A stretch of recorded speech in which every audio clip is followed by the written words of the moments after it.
이 세상에 살면서 한 번도 천국이라는 것을 제대로 본 사람은 아무도 없습니다. 근데 우리도 이제 예수 믿는 사람이니까 천국이라는 것이 어떻게 생겼구나 하는 것을 우리가 이제 요한계시록의 이 사도 요한에 봤던 천국의 어떤 그런 묘사들을 통해서 우리가 좀 이해를 하게 됩니다. 저는 어떤 목사님들이 대부분 우리 정통 교단에 있는 목사님들이 천국 갔다 왔다고 사람 얘기하시는 그분들의 간증을 잘 안 믿어요. 저도 사실 좀 그런 거를 이렇게 듣기가 조금 곤란한 경우가 많이 있는 것 같아요. 왜 그러냐면 천국 갔다 왔다고 간증하시는 분들의 이 간증에 보면 한 번씩 이렇게 충돌이 생겨요. 성경하고 충돌이 생기는 건 아닌데 간증하신 분들끼리 충돌이 생긴 것도 있고, 또 어떤 미국 같은 경우에는 그것을 돈벌이로 해서 워낙 그런 게 미국에서는 발달되어 있으니까 책도 쓰고 뭐 이런 거 많이 이제 거짓으로 이렇게 했는데 나중에 보니까 많이 거짓말쟁이가 있고 막 그래가지고 속아가지고 막 돈도 엄청 헌금도 하고 이랬는데 그런 경우도 있고요. 그러다 보니까 이제 정통교단에 있는 목사님들이 천국 간증에 대해서 조금 이렇게 좀 터부시하고 소개하는 걸 좀 힘들어 하세요. 근데 저는 솔직히 개인적으로 얘기하면 사도 요한도 천국 보고 왔으니까 저도 한번 가보고 싶어요, 솔직히. 이제 나중에 어차피 돌아가면 갈 천국이지만 그래도 한번 가보고 싶어요. 여러분, 저는 이제 이 땅에 있으면서 한번 또 가고 싶은데 이제 성지순례예요. 성지순례. 그리고 저는 제 생각에는 우리 예수 믿는 중성교회 어느 정도 이제 인원이 되고 규모가 되면 무조건 성지순례를 추진한다 하는 그런 생각을 기본적으로 가지고 있습니다. 왜 그러냐면 요한계시록만 해도 그래요. 요한계시록은 이방 사람들이 읽으면 힘들어요. 대한민국 사람들이 요한계시록 보면 그 디테일하고 섬세한 그런 어떤 상징체계나 아니면 이 구약이 가지고 있는 풍성한 어떤 그런 내용들을 충분히 이해를 못하면, 왜냐하면 우리 한국 사람들 그게 잘 안 되잖아요. 근데 충분히 이해를 못하면 잘 이해가 안 돼요. 그건 유럽도 마찬가지고 서구에서 누가 공부 좀 많이 하고 뭐 공부 연구만 했다도 소용없어요. 제가 늘 누차 말씀드리지만 이 주석 같은 거 제가 눈이 왜 굉장히 나빠졌다고 그랬지 않습니까? 그 주석에 이 아이패드 보고 계속 주석 보고 연구하다 그렇게 됐다고 제가 말씀드렸잖아요. 왜 열심히 하게 되느냐? 그 주석을 쓴 사람들이 다 자기 얘기만 하니까 어느 게 맞는지를 저도 나름대로 검토한다고 진짜 힘들었던 시절이 있었던 것 같아요. 이게 하나씩 통찰력이 생기고 이제 시각이 열리고 또 하나님께서 이렇게 하는 게 기도하다 보면 어떤 경우는 진짜 하나님의 음성을 듣기도 해요. 그리고 저는 이제 충성교에서 요한계시록 한번 가르쳐 봤잖아요. 요한계시록 가르치려고 있으면 오늘 얘기를 해야 되는데 아주 중요한 이슈가 있어요. 몰라요. 누가 어떻게 된지 몰라요. 예를 들어서 하나님 성경에는 보니까 휴거가 있다는데 휴거가 요한계시록에는 안 적혀 있네요. 모든 대부분의 정통 교단의 학자들이 휴거가 요한계시록에 없다고 합니다. 이거 어떻게 된 거예요? 요한계시록에 안 나오면 휴거가 있다는 말 자체를 하기가 힘들잖아요. 그러니까 제가 그때 하나님께서 제게 음성으로 들려주셨어요. 있다 이러는 거예요. 어디 있습니까? 나팔을 잘 생각해봐라. 그렇게 보니까 여러분 나팔장이 7가지 있죠. 있죠. 예, 그 중에 어느 한 시점에 휴거가 됩니다. 그래서 자세히 연구를 해보면 이게 성경적으로 이렇게 맞아가는구나 하는 것을 알 수 있어요. 왕의 귀환이라는 말이 있습니다. 왕이 되돌아가는 되돌아온다 뭐 이런 의미인데요. 예수님이 이 땅에 재림에 오실 때 그 왕의 귀환이라고 보는 거죠. 그 왕의 귀환은 그럼 언제 왕이 되어서 귀환을 하느냐? 유대인들은 보통 이 예수님 메시아가 언제쯤 오냐고 기대를 하냐면 메시아는 나팔절에 온다고 생각해요. 왜냐하면 나팔절은 7월 1일인데요. 우리 달력하고는 틀립니다. 그러니까 유대력으로 보면 7월 1일인데 7월 1일이 되면 보통 이 나팔절 왕이 등극을 해요. 이 사람이 이제 뭐 기름 부른다고 그러잖아요. 그 등극을 우리 지금 얼마 전에 영국에서 뭡니까 대관식 했죠. 대관식처럼 똑같이 그 대관식이 바로 있는 거예요. 근데 그 대관식이 바로 누구에게 부어지냐면 왕에게 부어지는 거죠. 그래서 이제 그런 것들이 이제 언제 이루어지느냐? 나팔 불 때예요. 그러니까 이 유대 절기하고도 같이 연관되고, 그리고 성경이 말하고 있는 여러 가지 어떤 그 요한 계시록뿐만 아니고 요한 계시록을 지탱하고 있는 요엘서, 스가랴, 뭐 그다음에 이사야, 예레미야, 에스겔, 다니엘 뭐 이런 얘기들을 제대로 거기에 나와는 상징체의 이해를 잘 못한다. 그럼 요한계시록 이해할 수가 없어요. 그러니 우리 이방인들은 아무래도 요한계시록 자체를 이해하는 게 불리해요. 왜냐하면 그 상징체계 자체가 미리 학습되거나 경험된 게 아니기 때문에 불리해요. 근데 이 유대인들 중에는 유대인들이 예수를 잘 안 믿어서 그렇지, 제일 좋은 방법은 유대인들 중에 좀 학자적인 분위기에서 연구를 많이 해도 구약을 많이 알고 있는 사람이 예수를 믿게 되면 그냥 쉽게 보이는 거예요. 요한계시라고 할지라도. 우리 요한계시록 자체가 우리 모든 세계에 대한 종말에 대해서 얘기한다고 하지만 사실 저도 입장이 똑같은 입장이고 유대인들이 본 입장에서는 그게 척도로가 제가 누차 말씀드리잖아요. 유대인을 위한 책이라고 봐도 상관이 없어요. 그럼 유대인들이 이 척도가 세상의 그 자가되는 그런 어떤 척도를 가지고 세상을 이렇게 가늠질해 보면 거기에 세상이 다 말려서 함께 돌아가는 거예요. 그래서 요한계시록을 잘 이해보면 여기에 뭐 예를 들어서 짐승이 나오고 뭐가 이렇게 나오면 그 전 세계의 어떤 뭐 예를 들어서 한 가지만 얘기할까요? 짐승이라는 어떤 열불된 열불이 왕입니다. 열왕을 한 통솔하는 어떤 그런 어떤 나라가 생겨요. 이제 통솔하는 나라겠죠. 역사적으로 보면 그런 나라가 하나 있는데 그 이슬람 제국이에요. 이슬람 제국. 그리고 여러분, 로마는 다시 옛날처럼 제국으로 부활할 수 없습니다. 헬라 제국도 마찬가지고요. 그리고 그리스가 헬라죠. 참 죄송합니다. 그리고 바사라고 하는 이란도 다시 전 세계적인 어떤 그런 제국으로 부활하지 못합니다. 단 한 나라가 있는데요. 그 나라가 바로 이슬람입니다. 우리는 이슬람 제국 자체가 얼마나 큰지 잘 모르지만 사실 로마보다, 헬라보다, 그리고 바사보다 가장 강력했던 나라가 이슬람 제국이에요.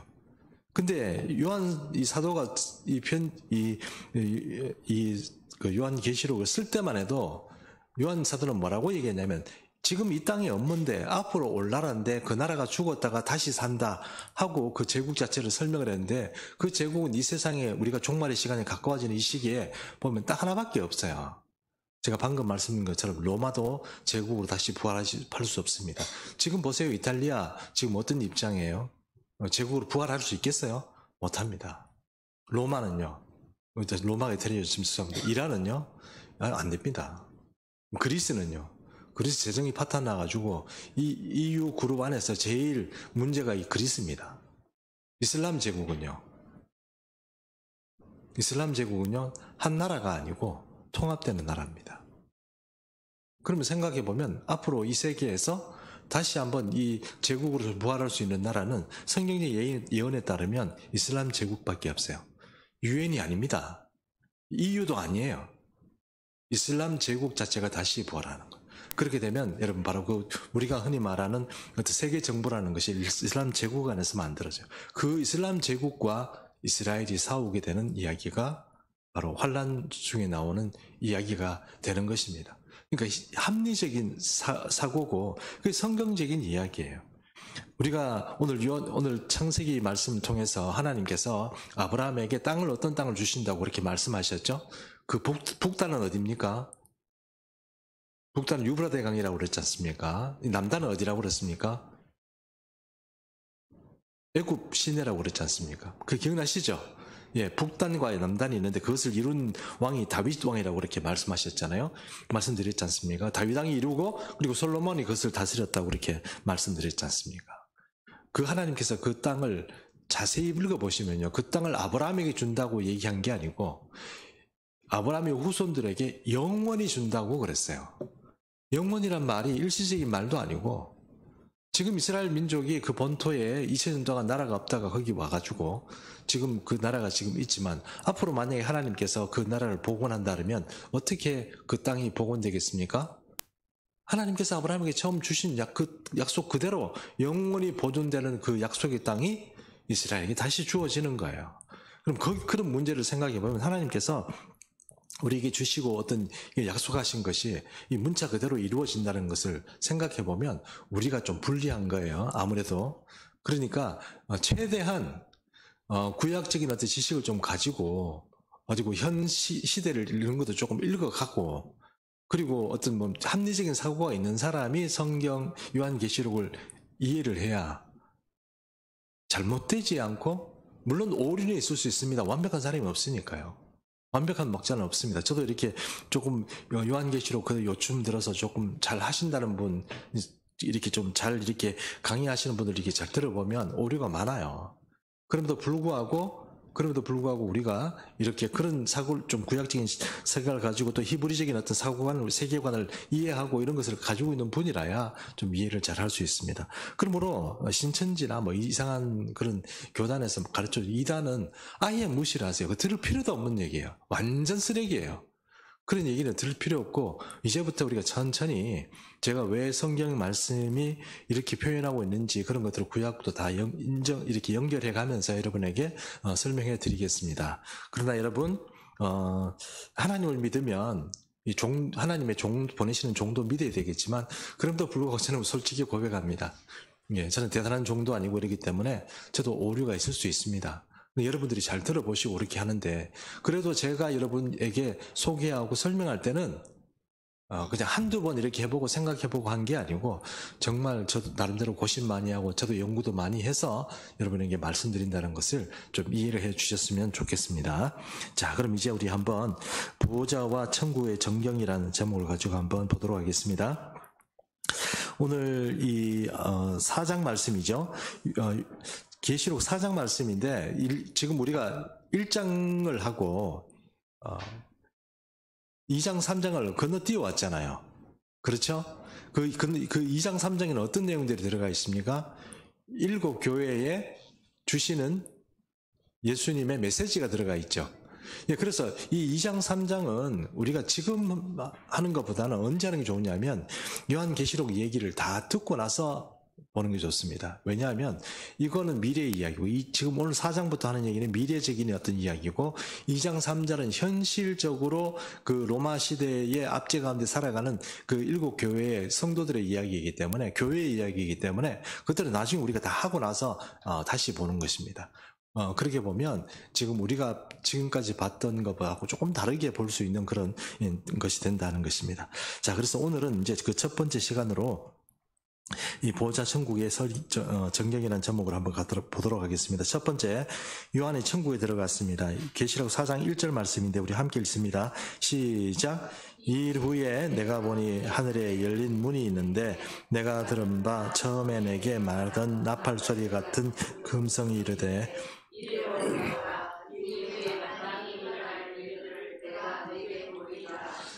네, 이 일 후에라는 것이 어떤 일 후에입니까? 이 일 후에라는 것은 예수님을 사도 요한이 만났던 때입니다.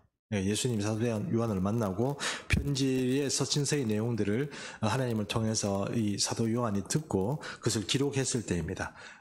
4장부터 기록했다는 뜻이 아니고 2장, 3장 정도의 내용을 하나님으로 받아서 기록하고 난 이후의 이야기입니다. 이 일 후에 보니까 하늘에 열린 문이 있어요. 그 열린 문이 있는데, 이 열린 문에 처음에 내게 말하던 나팔 소리 같은 그 음성이라고 그랬습니다. 히브리 말이다 헬라 말이다 정관사가 있습니다. 그 음성이라는 것은 그 사람이라는 뜻이에요. 그분이라는 뜻이거든요. 그러면 그 처음 내게 말했던 그 사람이 누구냐? 그게 바로 계시록 1장 10절 말씀에 보면 이렇게 말씀 나옵니다. 10절에서 11절 말씀 제가 읽어드리겠습니다. 내 뒤에서 나는 나팔 소리 같은 큰 음성이 들리니 두루마리에 서서, 이게 누굽니까? 예수님이죠. 예수님이 이제 사도 요한이 예전에 역사적인 예수로서 이 땅에 오셔서 같이 밥 먹고 같이 가르침 받고 뭐 울고 웃고 하던 그 사도 요한이 아니고, 이 사도 요한이 만났던 그 예수님이 아니고, 이번에는 만나보니까 완전히 예수님이 완전히 뭐 다른 거죠. 그 예수님을 만나면서 예수님께서 뭐라고 얘기하셨냐, 바로 여기 나오는 것처럼 나팔 소리, 큰 소리 같은 것이 나면서 그분이 명령하셨는데, 그게 뭐냐면 7 교회에 편지를 써서 보내라, 그 얘기잖아요. 그러니까 그 예수님이 또 얘기하신다는 거예요. 그 음성이다. 그 예수님이 나보고 뭐라고 얘기했냐면 지금 이 문이 열려 있는데 그 문으로 어떻게 해요? 올라와라. 이렇게 하는 겁니다. 자, 사도 요한이요. 지금 반모섬에 있는 거 아시죠? 반모섬에 있습니다. 그럼 사도 요한이 하나님 예수님께서 너 올라와 이러면 갑자기 몸이 공중 부양이 돼가지고 이렇게 올라갔을까요? 아니면 그 영혼만 올라갔을까요? 여러분, 이 진리가 아니니까 여러분 그냥 이게 뭐 그냥 편한 대로 말씀하시고 어차피 우리가 수요일 날은 어떤 연구하는 그런 시간들이니까 여기에 보면 어떤 표현이냐면 성령의 감동하여라는 표현이 있죠. 성령의 감동한 표현이 있습니다. 성령의 감동한 표현은 어떤 뜻이냐면 이런 거예요. 성령의 감동하여라는 뜻은 몸이 성령의 감동해서 몸이 움직인 게 아니고 영이 움직인 겁니다. 영이 움직인 겁니다. 천국에 그 사도 요한의 몸이 들어간 게 아니고 영이 들어간 겁니다. 이해하시죠? 예, 그 영이 들어가서 이제 지금 이것을 보니까 어떤 일이 벌어졌느냐? 하나님의 보좌와 그 주변에 있는 그 어떤 그 인물들을 보게 되는데 그 밑에 제가 좀 노트를 해놓은 거 있죠? 창세기 28장 17절 보이십니까? 여기 베델이라는 거 아시죠? 베델이라고 연관된 인물이 누굽니까? 야곱이죠, 야곱. 야곱이 도망가다가 형님을 피해가지고 도망가다가 하란으로 도망가다가 거기서 이제 돌베개 베고 자는데 뭡니까? 돌베개 베고 자다가 뭡니까? 보니까 천사들이 사다리 타고 오락내리락 하죠. 여러분 잠깐 보세요. 저 좀 보세요. 천사들이 사다리를 타고 오락내리락 하는 게 그게 여러분 생각에는 진짜 우리가 뭐 위에 올라가는 사다리 탔다고 생각하세요? 저는 이렇게 표현하고 싶어요. 엘리베이터 탔다. 그게 표현이 맞겠죠. 아무래도 천사가 올라가는데 이 천사가 날개 달고 이렇게 막 올라가는 거 너무 웃기는 일 아니에요? 그렇죠. 엘리베이터 같은 것들이 있는 거죠. 근데 그 당시엔 엘리베이터라는 개념이 없잖아요. 그러니까 뭐라고 합니까? 사다리 타고 올라간다, 내리락, 오락내리락 한다 이렇게 얘기를 하는 거예요. 천사가 하늘까지 사다리 타고 한 명 올라가고 얼마나 대기 기다리다가 또 내려오고 그러겠어요. 이게 이제 사도 야곱이 그렇게 그걸 본 겁니다. 그리고 야곱이 그 베델에서 뭐라고 얘기했습니까? 이곳이 하나님의 집이요. 또 뭐라고요? 하늘의 문이다. 이렇게 말했습니다. 그 야곱은요, 하늘 문에 못 들어가 봤어요. 천국 안에 못 들어가 봤어요. 그런데 입구는 봤습니다.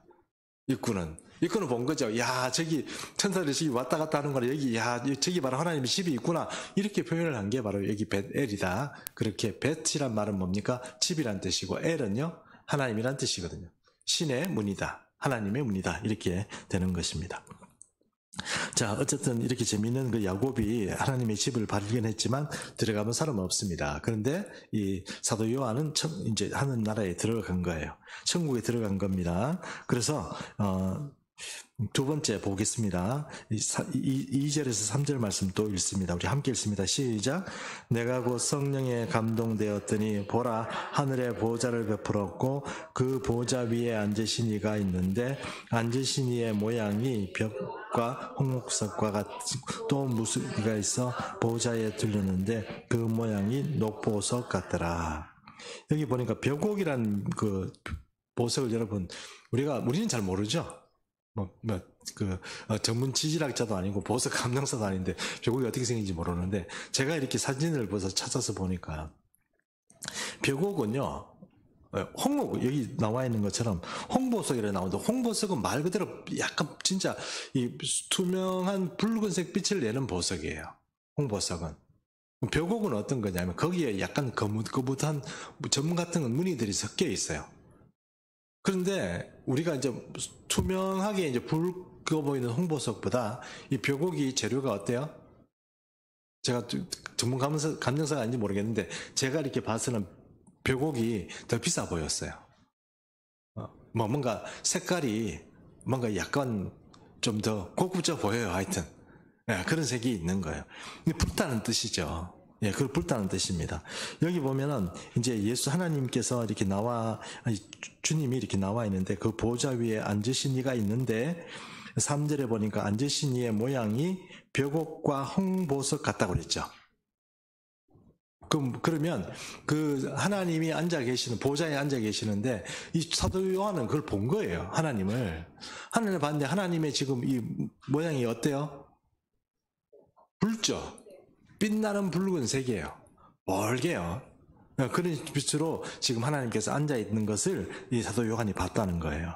그리고 이제 보니까 주변에 보니까 무지개가 이렇게 있는데 무지개가 이렇게 둘러서 있는데 그 무지개 옆 이렇게 보니까 무지개가 빛이 약간 어떻게 해요?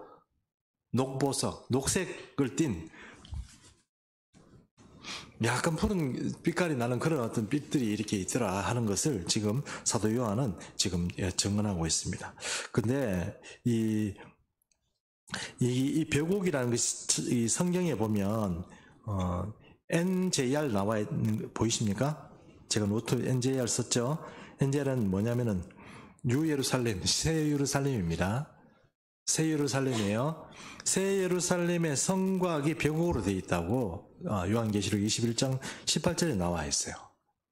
성곽이 새 예루살렘이 내려오는데 성곽이 뭐라고 되어 있다고요? 벽옥이 되어 있습니다. 그리고 21장 18절에 보니까요. 19절에 보니까 기초석이 있어요. 기초석.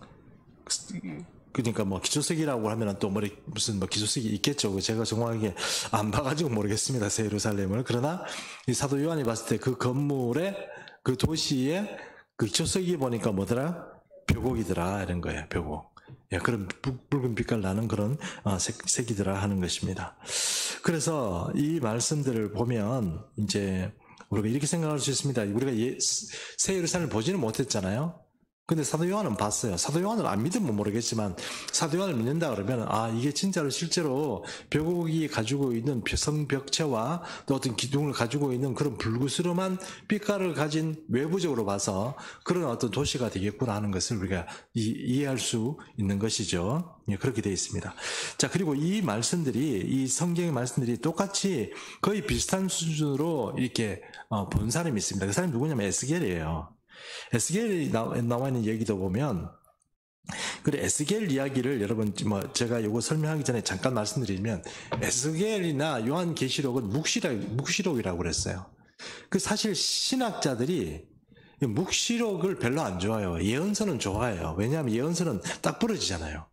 그러니까 이사야 이러면 이사야가 이렇게 얘기를 하면 그거 가지고 신학적으로 하나님께서 이렇게 말씀하셨다는 것 수준에서 받아들이면 되는데, 이 묵시록 이런 데를 보면 이상한 짐승도 나오고 그림도 나오고 환상 같은 게 딱 나오니까 그것을 제대로 이해하기가 신학자들은 어렵단 말이에요. 그러다 보니까 에스겔 선지자 이야기나 다니엘 선지자 이런 이야기를 어떤 학자들은 자유주의 좀 신학에 물들은 학자지만 어떤 학자들은 그것을 성경적이라고 인정하지 않아요. 그래서 여러분 제가 이런 표현은 좀 죄송하지만 저는 이단들의 어떤 이야기를 별로 듣고 싶지 않지만 정통교단 안에서 에스겔도 빼버리고 요한계시록도 빼버리고 다니엘서도 빼버리고 요엘서도 빼버리고 종말에 대해서 얘기를 다 빼버리는 분들의 이야기를 별로 안 좋아해요. 왜냐하면 하나님 나라에 관한 이야기인데 하나님 나라가 오늘 이 현실을 살아가는 이 사람의 이야기가 나중에 연결돼서 우리가 앞으로 멀리 살아가야 되는 그 하나님 나라 얘기를 하지 못한다 혹은 안 한다 이렇게 되면 나는 그 사람이 조금 문제가 있다고 생각해요. 그 신학 자체가 문제가 있는 거예요. 그 사람은 고인물 돼버리는 거예요. 하나님은 지금 계속 일을 진행해서 역사를 지금 종말의 시간으로 계속 끌고 가는데 자기는 계속 자기가 알고 있고 듣고 있고 배운 그 안에서만 그냥 살라고 하는 거예요. 그래서 그건 좀 안 맞다고 생각해요. 그런데 여전히 많은 분들이 요한계시록 얘기할 때 보면 구약 얘기는 다 빼버리고 그냥 옛날에 우리가 우리나라 초기 개신교의 선교사들이 우리나라에 와서 전해주었던 그 정도 수준에서만 얘기를 하세요. 그리고 좀 이게 어떤 말씀 보면은 이치가 안 맞는 이야기 그런 얘기도 막 하시고 이러는데 저는 그런 건 좀 아무리 교단 안에 있고 정통교단에 있는 목사님이라도 그렇게 말해서는 안 된다고 생각해요. 그런 분들 얘기는 정말 피곤해요. 왜냐하면 사람들도 헤매게 하거든요. 그리고 오히려 정확하게 얘기하는 게 좀 맞다고 그렇게 생각을 합니다. 저는 좀 이렇게 요한계시록 이렇게 여러분에게 말씀드리면서 좀 억울한 것을 호소하고 싶어요. 왜냐하면 너무 수많은 고생을 했기 때문에, 야, 이 정말, 그런 분들 얘기는 좀 될 수 있으면 안 듣고, 여러분이 우리가 한번 같이 요한계시록을 하고 나면 많은 이야기들이 걸러집니다. 쓸데없는 이야기들, 틀린 이야기들, 이런 얘기들이 금방금방 캐치가 될 거예요. 근데 대신 여러분들이 제 말을 믿으라는 게 아니고 저하고 같이 공부를 하면서 여러분이 생각을 같이 해가면서 공부를 해줘야 이게 여러분 것이 된다 하는 것입니다. 자, 에스겔서 1장 26절 참조 말씀 보겠습니다. 궁창 위에 보호자의 형상이 있는데 그 모양이 남보석 같고, 남보석 얘기했죠? 보호자 위에 빛깔이 있는데 무슨 빛깔이라고요? 남보석 같고 그 빛이 있는데 그 남보석 빛을 난다는 거죠. 그 보호자의 형상 위에 한 형상이 있어서 사람 모양 같더라. 사람 모양인데 정확히 하나님의 모습이라고 할 수는 없지만 사람 모양 같은 분이 그 보호자에 앉아 있더라, 그 얘기입니다. 허리, 지금 우리 에스겔서 얘기하고 있는 겁니다.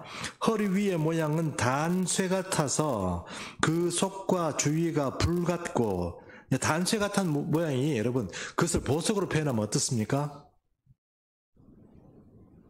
홍보석 혹은 벼곡되는 거예요.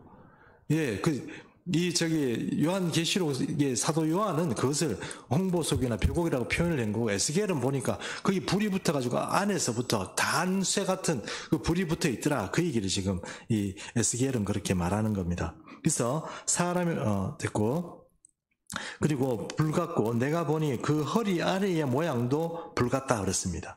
그 뭔가 불이 허리 위에하고 밑에하고 약간 색깔이 좀 틀린 것 같아요. 뭔지는 모르지만 어쨌든 불이 지금 사도 요한은 벼곡과 홍보석 같다 그렇게 표현을 했습니다. 여기 또 녹보석 빛깔도 얘기 나오고요. 그 사방 광채의 모양이 비 오는 날 구름에 있는 뭐라고요? 무지개 같다고 그랬습니다. 아까 제가 사도 요한도 뭐라고 얘기했습니까? 무지개 있다고 그랬죠? 예, 주변에, 하나님의 주변에, 그 보좌 주변에 무지개가 있다. 그렇게 말씀했습니다. 이런 여호와의 영광의 형상의 뭐라고요? 모양이다. 이게 여호와의 영광의 형상의 모양이다. 보좌가 있고, 그 하나님의 몸은 보니까 어떻게 해요? 불 붙는 것 같아서 붉은빛, 벼곡빛 그런 것들이 나고, 그리고 무지개도 있고, 그 무지개의 빛깔의 어떤 그 만들어내는 빛은 주로 어떤 빛이다? 푸른빛. 그렇죠? 그런 빛을 그렇게 가지고 있더라 하는 것이 사도 요한과 에스겔이 말하는 거의 동일한 어떤 그 묘사입니다. 자, 두 번째, 보호자 주변에 인물들이 있습니다. 24장로들과 그들의 보호자입니다. 요한계시록 4장 4절 읽습니다. 시작. 또 보호자에 둘러선 24보호자들이 있고 그 보호자들 위에 24장로들이 흰옷을 입고 머리에 금관을 쓰고 앉았더라 되어 있습니다. 자, 24장로에 대해서 24장로가 이제 보니까 이 보호자가 있고 그 앞에 이제 24장로가 이렇게 앉아 있는 거예요. 24장로에 대해서는 여러 가지 이제 좀 설 비슷한 게 있습니다. 왜 설이라고 얘기하냐면 이게 조금 정체가 불분명해요. 알 수가 없습니다. 그래서 조금 설이 있는데 그 첫째 설을 얘기한다면 옛날에 우리 한국 교회 초대교인들 혹은 아니면은 미국의 보수주의 진영에 있는 그런 목사님들의 설교에 보면 그 24장로들이 누구냐고 얘기하면 구약의 12지파, 그죠? 그리고 신약의 12사도 합쳐가지고 뭐요? 24장로다 이렇게 얘기를 했거든요. 이해하시죠? 근데 그게 저는 절대로 아니라고 생각합니다. 근데 왜 그렇게 아니라고 생각하는지 그는 제가 뒤에 가서 설명을 하겠습니다. 근데 24장로를 그렇게 설명하는 사람들이 있고요. 또 여기 보면 역대기 24장에 보면 이런 표현이 나와 있습니다. 제사장을 뽑을 때요, 레위 사람들을 24반차를 뽑아요. 24반차. 그러니까 24반차라는 24팀을 만든다는 거예요. 그 팀이 있으면 팀장이 있겠죠. 그 사람들을 본받아가지고 24반차를 만들 때처럼 그들처럼 성전에 봉사하고 하나님의 어떤 제사장한테 봉사하는 그런 장로들이 24명이 있다. 이렇게 설명하는 분도 계세요. 예. 둘 다 틀린 얘기입니다. 예. 그러면 일단 이 12집, 이 24장로들은 사람일까요? 천사일까요? 여러분 고개를 숙이고 계시는데 저를 보십시오. 별로 그렇게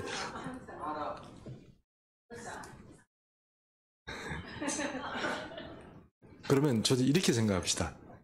우리는 지금 어떻게 생각하냐면 천사하고 사람밖에 이 세상에 존재하지 않는다고 생각해요.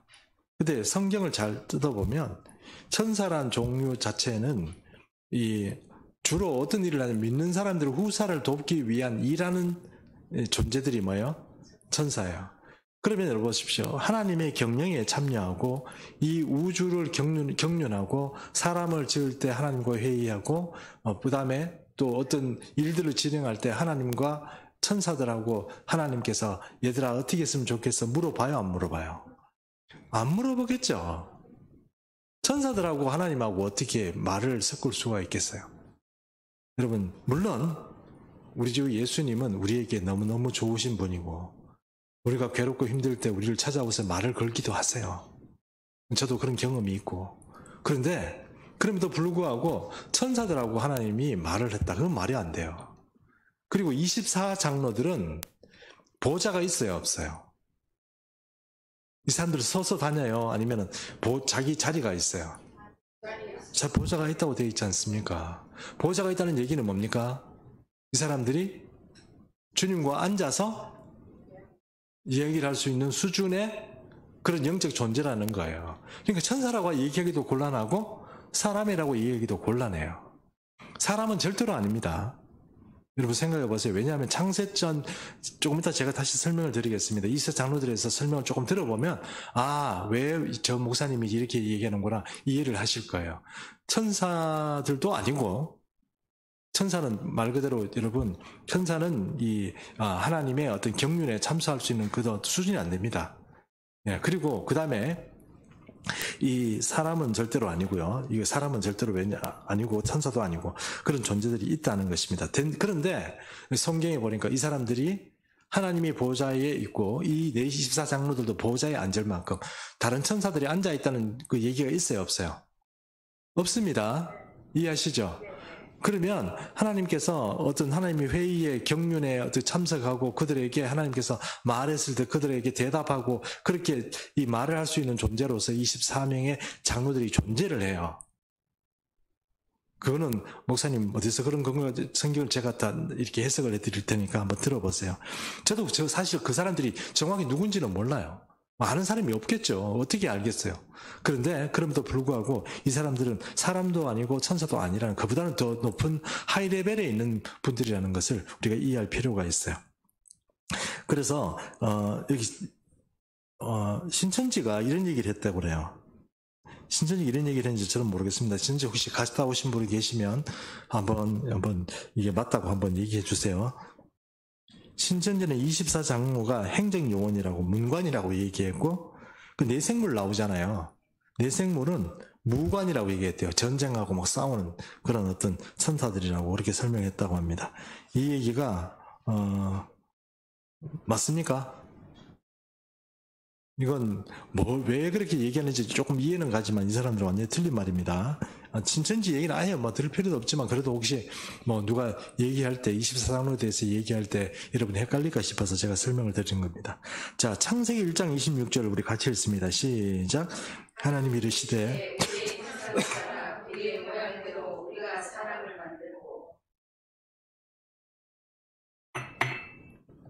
그리고 창세기 11장 7절 말씀 또 읽어주십시오. 시작. 자, 우리가 내려가서 거기서 그들의 죄를 여기서 왜 하나님께서 누구 보고 우리의 형상을 따라 우리의 모양대로 우리가 사람을 만들자리 돼 있죠. 맞죠? 제가 창세기 설교하면서 여기 단수하고 복수를 잘 봐야 한다고 몇 번 얘기했죠. 단수는 누구입니까? 단독자이신 여호와 하나님을 말해요. 근데 여기 누군지는 모르지만 어떤 사람은 성부, 성자, 성령께서 하시다고 그러는데 여러분 성부, 성자, 성령께서 회의를 왜 해요? 그분이 다 그분인데. 그럼 누구하고 회의를 했다는 말이에요? 여기서 우리가라는 사람이 누구란 말이에요? 천사들인가요? 사람이에요? 창조 때부터 하나님께서 하나님과 말을 섞고 하나님에게 응답하고 이런 존재가 있어요, 없어요? 있습니다. 우리는 사람밖에 이 땅에 안 보이니까 하나님만 혼자 다 저 천국에 계시고 천사들만 좀 있고 그 다음에 시스템도 없고 정치도 없고 아무것도 없다고 생각하지만 여러분, 하나님은 뭐 어떻게 말씀하세요? 그 주기도문에 어떻게 말씀하세요? 하늘에서 뜻이 이루어진 것 같이 땅에서도 이루어지이다 이렇게 말하잖아요. 그럼 하나님의 통치가 천국에서 어떻게 통치가 돼요? 그 통치 시스템이 있는 거예요. 이해하시겠죠? 여기 24장로들이 바로 그런 시스템 속에 들어가 있는 우리말로 하면 어떻게 이런 표현은 어떨지 모르겠습니다. 캐비넷, 영어로 얘기하면 캐비넷이에요. 내각이에요. 내각. 그런 내각 같은 존재들이 바로 24장로들이에요. 24장로들에게 이렇게 얘기하는 거예요. 창세 때 보니까 하나님께서 뭐라고 얘기 말씀하십니까? 우리가 사람을 만들자 이렇게 돼 있죠. 근데 이것 자칫 착각하면 어떻게 돼요? 여러 이 장로들이 막 연합해가지고 아담을 만드는 것처럼 얘기돼 있지만 그게 아니고 그렇게 하자 이렇게 말씀은 하셨지만 실제로 만든 건 누구예요? 하나님이 만드신 거예요. 제가 누차 설명했잖아요. 하나님이 만드신 거예요. 하나님이 단독적으로 만드시는 거예요. 근데 그래서 이 창세기의 말씀이나 이런 것들을 우리가 잘 볼 때 이 단수냐 복수냐를 잘 봐야 된다고 그랬습니다.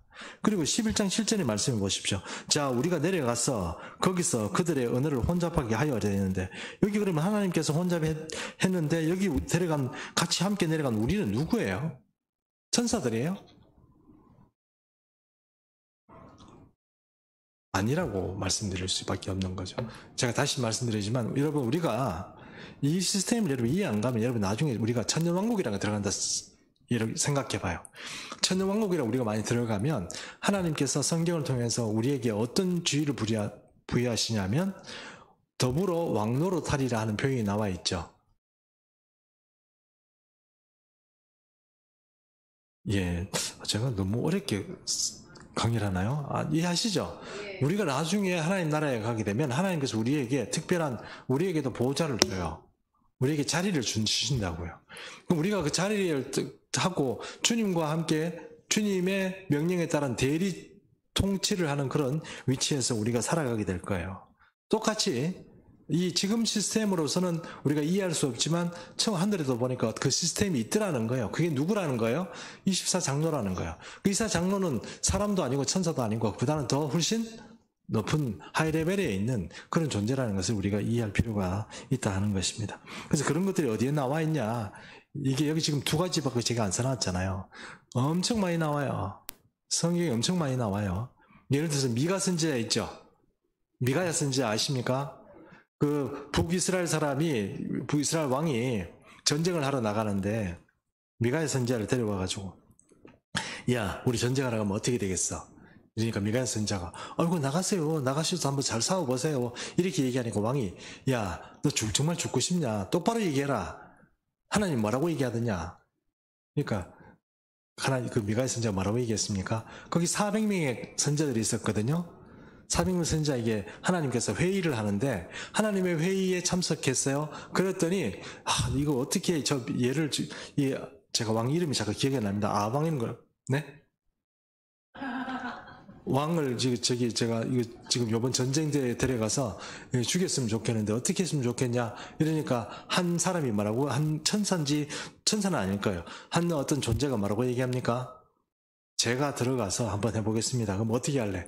내가 선지자들이 입에다가 뭐라고요? 거짓 영을 다 집어넣게 해요. 그러면 걔들이 다 거짓말 할 거 아닙니까? 그러면 왕이 자기가 뭐 자고 해가지고 나가가지고 전쟁하다가 죽을 겁니다. 이렇게 얘기한 거예요.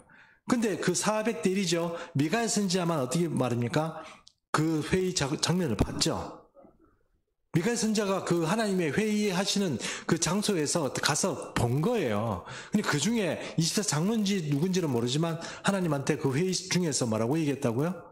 내가 저 400명 선지자에 내가 거짓 영을 넣겠습니다. 그럼 네가 해라. 이렇게 되는 거잖아요.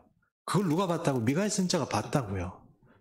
이것뿐만 아니고 또 많이 있습니다. 그리고 우리가 신앙적으로 그런 얘기는 우리 신앙생활에 별로 도움이 안 되니까 얘기를 안 하는데 지금 우리가 조금 더 영적으로 살려고 그러면 그런 얘기도 좀 해야 되는 것 같아서 여러분에게 분명히 말씀드립니다. 그래서 24장로에 대해서는 좀 어렵게 생각하지 마십시오. 그 존재는 우리가 아직 만나보지 못한 존재예요. 우리가 모르는 존재입니다. 그렇지만 하나님의 통치 시스템 안에서 있는 사람입니다. 있는 존재들이 인물입니다. 사람은 아니고 인물이라고 그렇게 말할 수 있습니다. 네. 휴대폰 소리 좀 줄이세요. 저보다 목소리 크면 더 힘듭니다. 울리는 건 됩니다. 울려도 됩니다. 그런데 너무 크면 예, 제가 좀 기가 죽습니다. 네, 그렇습니다. 자, 그 다음에 1급 등불 얘기하겠습니다. 오늘 제가 욕심을 내서 많이 하려고 했는데 이게 좀 다 못할 수도 있습니다. 자, 1급 등불 봅니다. 기조 4장 5절 말씀 함께 읽습니다. 시작. 보호자로부터 번개와 음성과 우레소리가 나고 보호자 앞에 큰 등불 7이 있으니 이는 하나님의 7 영이라 그랬습니다. 7 등불 이야기도 이게 굉장히 좀 이슈가 많아요. 그런데 성경적으로 보면 7 등불 이야기도 너무 우리가 궁금해할 필요가 없어요. 왜 그러냐면 우리가 생각하고 상상할 수 있는 그런 존재가 아니기 때문에 그래요. 아, 성경이 하나님께서 통치하시는 그 시스템 안에서 이런 7 등불과 같은 존재가 있구나 하는 것을 이해해야지 우리가 그걸 어떻게 그게 뭐야 이렇게 아무리 이렇게 해봤자 세상에 존재하지도 않고 우리가 알아낼 수가 없어요. 성경적으로 아, 그분이 어떤 그런 분, 그 존재들이 어떤 존재다 하는 것이 우리가 성경적으로 찾아보면 몇 가지는 있습니다. 그럼 한번 보겠습니다. 계시록 8장 5절에 보니까 우레, 그러니까 여기 보면 번개, 제가 줄쳐놨죠. 번개와 음성과 우레 소리가 나고 이랬는데 요게 성경에 요한계시록에 한 3번 정도 더 등장합니다. 8장 5절에 보면 우레와 음성과 번개와 지진이 난다 그랬습니다. 제단불이 땅에 쏟아졌을 때 지진이 난다 이렇게 됐습니다. 제단불이 땅에 쏟아지면 어떻게 될까요? 그거 심판이고 저주입니다. 예, 그 다음에 번개와 11장 19절 요한계시록 번개와 음성과 우레와 지진이다. 이거는 성전과 그 언약궤가 이렇게 보였는데 그게 왜 어떤 그 지진이 난지는 저는 잘 모르겠습니다만 어쨌든 성경에 이렇게 나와 있습니다. 자, 그 다음에 16장 18절에 보니까 번개와 음성들과 우레 소리가 있고 또 큰 지진이 내려왔다 그랬습니다. 여기는 우박 재앙입니다. 우박이 재앙으로 했는데 이 우박이 얼마나 컸던지 사람들이 많이 죽어요. 이 우박 때문에. 뭐 전쟁에서 죽는 게 아니고 우박 때문에 많이 죽어요. 그래서 사람들이 많이 이 일에 있어서 그 우박이 쏟아질 때 바로 번개와 음성과 우리 소리와 그런 것들이 또 지진이 큰 지진이 나왔다 그렇게 말씀하고 있습니다. 스가랴 4장 2절 말씀 제가 읽어보겠습니다. 그가 내게 묻되 내가 무엇을 보느냐. 지금 이 말은 뭐냐면은 7 등불 이야기입니다. 자, 7 등불 이야기입니다.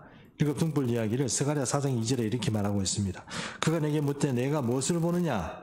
내가 대답하되 내가 보니 순금 등잔대가 있는데 또 그 기름 그릇 위에 7 등잔이 있으며 막 이렇게 막 있어요. 그러니까 자기가 무슨 뭘 봤어요. 그러니까 그 메노라라고 해요. 그 성전에 들어가는 7 촛대 있는 거 있잖아요. 그렇죠. 중간에 대가 가장 높은 게 하나 있고 그 양쪽으로 이렇게 세상이 이렇게 연결되어 있습니다. 그럼 총 7개의 촛불이 불이 붙죠. 이 7개 촛불이 붙는데 거기에 이 메노라라고 하는데 거기에 등대가 있고 거기 보니까 이 기름 붓는 그런 어떤 대도 있고 이렇게 있더라 하는 거예요. 그걸 누가 봤다고 스가랴 선지자가 봤다는 거예요. 근데 스가랴 선지자가 봤는데 누군지 모르지만 스가랴 선지자에게 이렇게 그렇게 말합니다. 그가 내게 대답하여 이르되 여호와께서 스룹바벨에게 하신 말씀이 이러하니라. 이게 되는데 뭐냐면 이게 뭐 어떤 얘기냐면 이 스가랴에게 이 사람이 이 존재가 물어봤습니다. 하나님 보내신 존재죠. 너 지금 저거 보고 이해 가냐? 뭐가 이해가냐? 지금 여기 뭐 등대 나오고 막 이런 거 있잖아요. 그거 보니까 너 이해 가냐? 뭘 하려고 하는 건지 이해가 가냐? 이렇게 물어본 거예요. 스가랴 선지자가 어떻게 하래요 그런 걸? 그 스가랴 말은 전 모르겠는데요. 이렇게 대답한 거예요. 이해하시죠? 뭘 하고자 하는 건지 그게 뭘 상징하는 건지 잘 모르겠습니다. 이렇게 얘기한 거예요. 그러니까 이 천사인지 하나님 보낸 사자인지 모르지만 이 사람이 스가랴 선지자에게 그 등대가 가지고 있는 의미가 무엇인지 설명을 해줘요. 그 설명이 뭐냐면 제가 6절 말씀 읽어보겠습니다. 그가 내게 대답하여 이르되 여호와께서 스룹바벨에게 하신 말씀이 이러하니라. 만군의 여호와께서 말씀하시되 이는 힘으로 되어지지 아니하며 능력으로 되지 아니하며 오직 나의 영으로 되느니라. 이렇게 되어 있습니다. 와, 이거 더 어렵습니다. 뭐 그게 어쨌다는 말이에요. 7 촛대로 봤어요. 근데 봤는데 그게 이게 무슨 의미인지 알아? 이렇게 물어보니까 스가랴가 모르겠는데요. 이렇게 말했는데 야, 이거 나중에 힘으로도 안 되고 내 지혜로도 안 되고 내 힘으로 능력으로 다 안 되고 오직 뭐로 된다고요? 하나님의 영으로 된다는 거예요. 그게 무슨 얘기예요? 말 그대로 이 스룹바벨이라는 사람이 이제 여호수아라는 사람이 있고 스룹바벨이라는 사람이 있는데 그 나중에 제가 또 저 뒤에 나오면서 얘기를 하겠습니다만 이 스룹바벨은 정치 지도자예요. 왕은 아닙니다. 지금 바벨론 포로되어 있다가 돌아왔는 지도자가 이제 스룹바벨인데 이 스룹바벨에게 하나님께서 하시는 말이 어떤 거냐면 메시지가 그거예요. 앞으로 이 모든 될 일은 하나님의 영으로 된다. 그 얘기를 한 거예요. 네 힘으로 되는 것도 아니고 무슨 지혜로 되는 것도 아니고 뭐로 된다고요? 하나님의 영으로 된다. 그러면 아까 금초대가 무슨 뜻이라는 뜻이에요?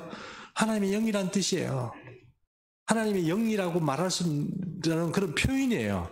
이해하시죠? 그럼 목사님 그건 또 어떻게 그렇게 얘기할 수 있어요? 보세요. 요한계시록에 쓰여져 있는 말이 그 말이잖아요. 하나님의 무슨 영이라고요? 7영이다 그렇게 돼 있잖아요. 이해하셨죠?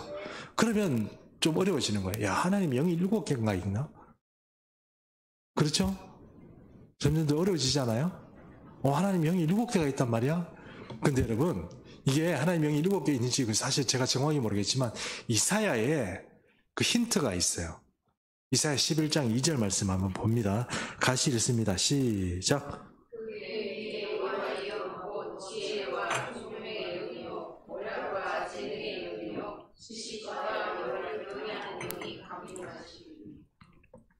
참 희한하게 둘이 짝지어 놓은 거 아세요? 메노라 하는 그 등불 자체가 이 상으로 되어 있어요. 상으로. 맞죠? 이 두 개가 연결이 돼서 이렇게 돼 있다고. 요렇게 돼 있다고. 그죠? 제가 좀 더 준비를 하면 나중에 교재를 만들 때 메노라라도 좀 넣고 이렇게 하겠습니다만 돼 있는데 그 두 개를 이게 하나님의 영을 설명할 때 어떻게 연결해 놨어요? 두 개씩 연결해 놨잖아요. 두 개씩 연결하죠. 그러면 목사님 6개인데 한 개는 어디 갔어요? 그리고 히브리적인 어떤 사고 안에서는 그것은 하나님의 예수님 메시아의 영이다 이렇게 얘기를 해요. 그럼 하나님의 영이 7개냐? 글쎄 그렇게 얘기하기는 좀 곤란하지만 어쨌든 하나님께서 생각하실 때 하나님의 영이 7개를 분리됐다는 뜻이라기보다는 하나님의 영이 가지고 있는 특질이 이 7개라는 뜻이에요. 지혜도 있어야 되고 또 총명도 있어야 되고 또 모략도 있어야 되고 재능도 있어야 되고 지식과 여호와를 경외하는 영이 바로 성령의 영입니다. 그러니까 하나님의 영인 거예요. 그 6가지가 임하고 그 영이 누구에게 부어져요? 메시아에게 부어진다고요. 다시 얘기할까요? 누구에게 부어져요? 메시아에게 부어지는 거예요. 그 메시아인 예수님에게 부어지는 성령의 6가지가 뭐예요? 지금 요거예요. 그럼 예수님의 영까지 합치면 몇 개? 7개가 된다. 그거는 제 해석이 아니고 히브리적 사계관 안에서 나오는 이 메시지예요. 그래서 7개 영이 뭐냐 이렇게 얘기를 하면 사실 곤란하지만 힌트는 뭐예요? 이사야 11장 2절에 있다. 이렇게 말씀드릴 수 있는 것입니다. 됐죠? 자, 내생물 이야기를 해야 되는데 이거 시간이 벌써 1시간이 다 돼가요. 그래서 안 되겠다 싶어서 내생물 얘기는 하지 않도록 하겠습니다. 그러면 여러분 그러면 내생물 얘기는 언제 들어요? 그렇죠. 개봉박두 다음 주에 그렇게 하겠습니다. 예, 그 요한계시록 얘기하다 보면 자꾸 길어지고 여러분 이렇게 좀 그렇습니다. 그래 여러분 오늘 배우신 건 좀 이해하시죠? 핵심만 한마디만 얘기하면 내생물의 이야기나 이 세상의 이야기 여러분 이해되지 않는 천국의 시스템을 이 땅에 있는 사람이 어떻게 다 이해를 하겠어요? 그러나 여러분 천국의 그 모형이 이 땅에 있는 모형이 됩니다.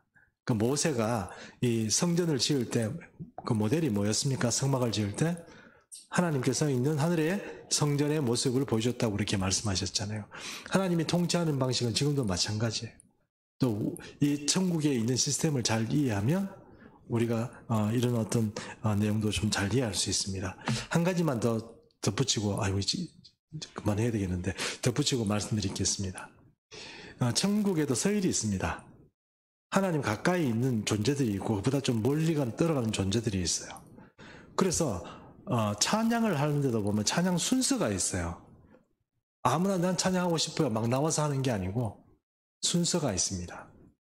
성경은 그 순서대로 딱딱딱 해놨어요. 그게 계급이에요. 하나님의 시스템도 통치 시스템이 있습니다. 우리가 생각하는 것처럼 주님 뭐 모든 것을 전능하시니까 뭐 뒤죽박죽 됐고 막 혼란스럽고 막 이럴 것 같지만 질서의 하나님이세요.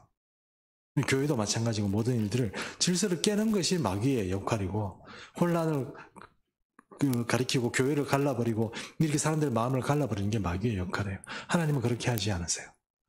자, 그런 시스템 정도만 이해하고 오늘 여기까지 하도록 하겠습니다. 아쉽지만 여기까지 하겠습니다. 찬송가 우리 한 장 부르겠습니다.